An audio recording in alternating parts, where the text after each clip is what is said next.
Skandal besar yang menyeret sejumlah pegawai Kementerian Komunikasi dan Informatika atau Kominfo kini mengguncang dunia pemerintahan Indonesia.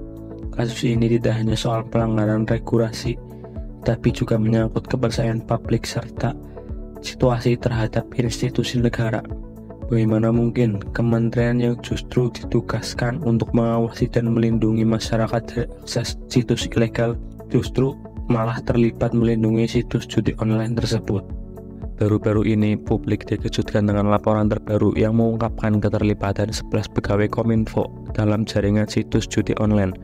Pegawai yang dipercaya melindungi akses internet kita dari konten-konten berbahaya ini malah diduga bekerja sama dengan operator situs judi untuk memastikan bahwa situs tersebut tetap bisa diakses. Ini adalah sebuah ironi yang tidak bisa diterima oleh masyarakat luas.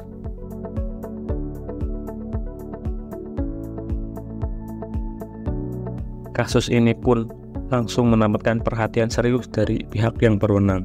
Terlebih lagi, nama mantan Menteri Kominfo Budi Ari yang kini menjabat sebagai Menteri Koperasi ikut terseret pula dalam polemik ini. Meski ia secara langsung menegaskan tidak ada keterlibatan.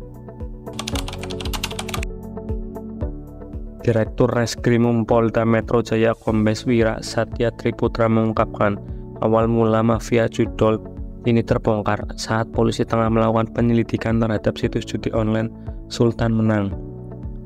Penyelidikan berkembang hingga akhirnya terbongkar keberadaan kantor satelit pegawai Komdigi atau yang dulu disebut dengan Kominfo di kawasan Galaksi, Kota Bekasi. Mulanya kantor tersebut berlokasi di kawasan Tomang, Jakarta Barat, akan tetapi berpindah ke Bekasi. Dalam proses penyelidikan ini, ditemukan beberapa situs judi online yang seharusnya sudah diblokir, namun ternyata masih bisa diakses. Tapi mencurigakan lagi, beberapa situs tersebut bahkan beroperasi lancar tanpa hambatan. Keanehan ini mengarah pada dugaan adanya keterlibatan oknum dalam Kominfo yang memberikan izin untuk penelusuran lebih lanjut. Akhirnya teridentifikasi bahwa ada 11 pegawai yang diduga memanfaatkan posisi mereka untuk mengatur akses khusus ini.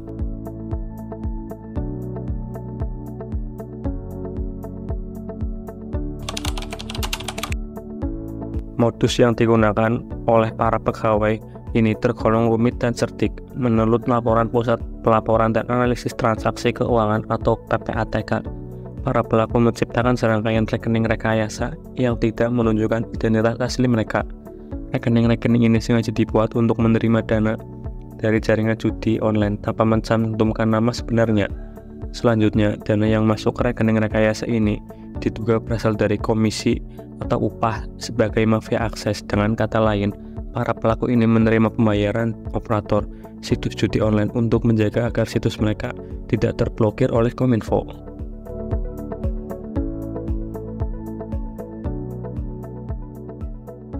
Tak hanya itu, para oknum pegawai ini diduga menggunakan software yang canggih untuk menyamarkan atau mengaburkan aktivitas mereka agar sulit terdeteksi oleh audit internal Kominfo. Penggunaan rekening palsu dan manipulasi data dalam jaringan keuangan ini membuat PPATK dan pihak berwenang memerlukan waktu ekstra untuk membongkar pola aliran dana. Seiring berkembangnya kasus ini, nama Menteri Koperasi Budi Ari Setiadi ikut terseret. Publik mulai mempertanyakan peran dan pengawasannya terhadap staf kementerian yang dulu pernah dipimpinnya. Meski tidak ada bukti yang menunjukkan bahwa Budi Ari terlibat langsung dalam skandal ini, posisinya sebagai pejabat publik membuatnya harus bertanggung jawab atas pengawasan internal.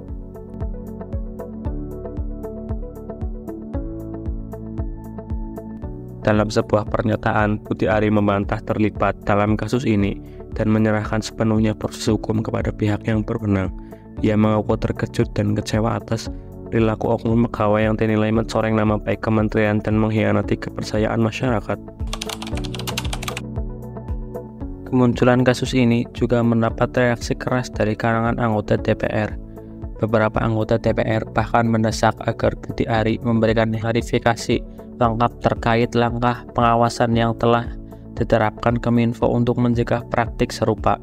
Mereka juga mengajukan usulan untuk memperketat pengawasan internal dan melakukan evaluasi menyeluruh terhadap pegawai di kementerian. Selain itu, beberapa anggota DPR mengkritik kurangnya transparansi dalam manajemen dan pemantauan internal Kominfo.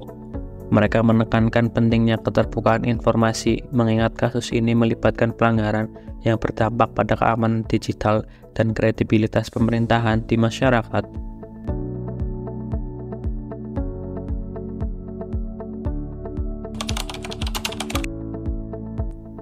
Dampak dari kasus ini sangat luas, terutama dalam hal kepercayaan publik terhadap pemerintah.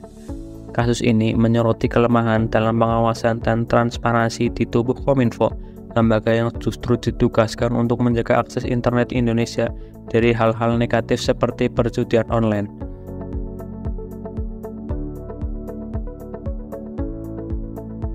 Banyak masyarakat mau kecewa dan mempertanyakan keseriusan pemerintah dalam memberantas kejahatan digital, terutama yang melibatkan pejabat atau pegawai internal.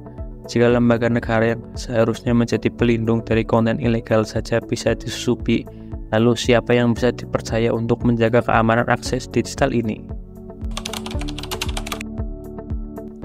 Skandal ini menyoroti tantangan besar bagi pemerintah, terutama Kemenkominfo. Kasus ini bisa menjadi momentum untuk memperbaiki pengawasan dan pengendalian di internal kementerian. Tidak hanya itu, kasus ini juga menunjukkan pentingnya reformasi dalam standar rekrutmen, pelatihan, dan pembinaan pegawai agar kejadian serupa tak terulang.